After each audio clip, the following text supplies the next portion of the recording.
Sihlezi-Kalala ujotshe abazophenya ngokubhidlika kwesiza eBhalithi. UNgqongqoshe Wezemisebenzi Yomphakathi uMnuz Sihlezi-Kalala usejobe uMkhandlu Wezemvelo ukuthi usebenzisane noMkhandlu weSouth African Projects and Management Profession ukuphenya ngokubhidlika kwesiza sokwakhiwa eBhalithi okwadlula nemiphefumulo yabasebenzi abane. Omunye umsebenzi owumakhi usindile, uyelulama esibhedlela.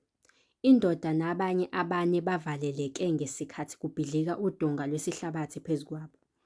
UNgqongqoshe uZikalala uthi bonke ababambe iqhaza embonini yezokwakha kumele babeke ukuphepha kwabasebenzi phambili. Sizoqinisa ukuqapha njengoba sathi nezinkampani ezizimele kumele zibe ngaphansi kohlelo lwe-CBE.